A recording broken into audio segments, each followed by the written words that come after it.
Let's look at number 1. Alright, Peyton, what would I do first on number 1? Yeah.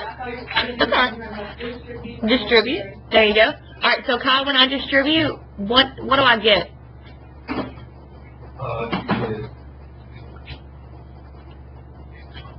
Okay. You add the variables. Yes, but let's do the numbers first. What's negative 3 times 8? 24. Yep. And then you would add those. So this is x, and then x squared. So how many x's do I have? X to the third. Perfect. All right, Abby, can you do the next one for me? What's negative 3x times negative 3x?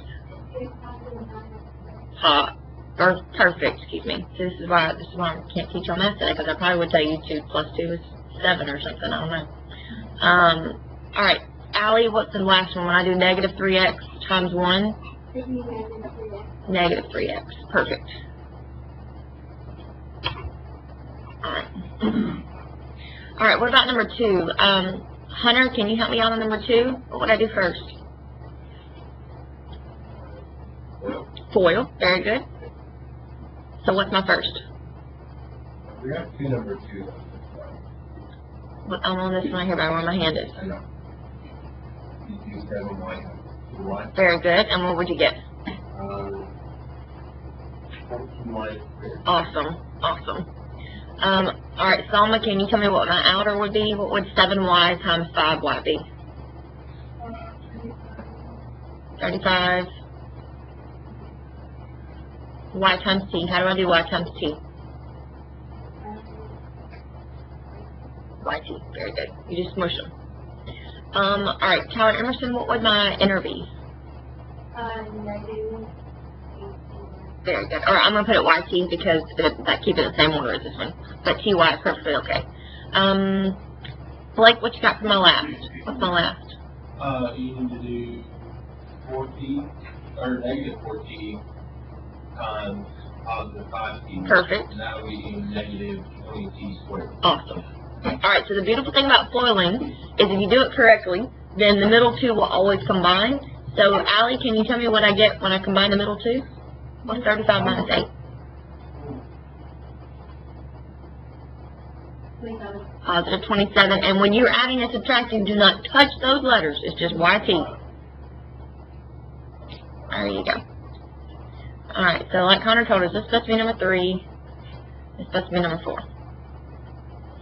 Alright, so you got a letter. It says, suppose x is divisible by 8, but not by 3. So there's a lot of numbers you can use. Somebody give me a number that 8 can go into, but 3 won't go into. 8, 16, 40, no, 24, 3 goes into 24. So which one do you want to use? 16. 16? Alright.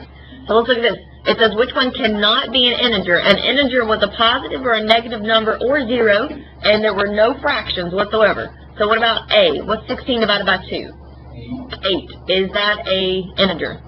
Yes. Yes, so that's not it, because it said which one is not an integer. What about this one? 16 divided by 4. That's 4. That's an integer, right? So what about this one? 16 divided by 6. That's a decimal. That's the one I want right there.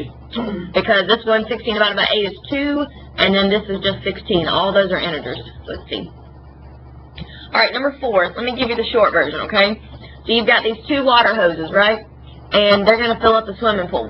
So look at these graphs. When you fill up a swimming pool, what happens to the height of the water in the swimming pool? Does it go up or go down when you fill it up with water? It goes up. So I can mark out 2 of them. Which 2 do not go up? The D and B. D and B. There you go. Alright, and then it says it's got, both hoses have been on for 12 hours, right? If you ever filled up a swimming pool, it takes forever. But at the 4-foot mark, then you got one of the hoses, the faster hose, it stops working. Okay? So what does that mean? That means you can mark out C, because C is telling you that it's going to fill up the same amount the entire time, right? Do you see how these other ones are kind of broken a little bit? Alright, so what do you got? You got both hoses are working together first of all. And then all of a sudden, after 12 hours, then all of a sudden the one that goes really, really fast stops working, and you just got the bobo slow one that's going, okay? So which graph is that, A or E? That would be E, perfect. Both of them working together on this part right here, and then this little piece tells you that the one that's going really fast stops working. Alright.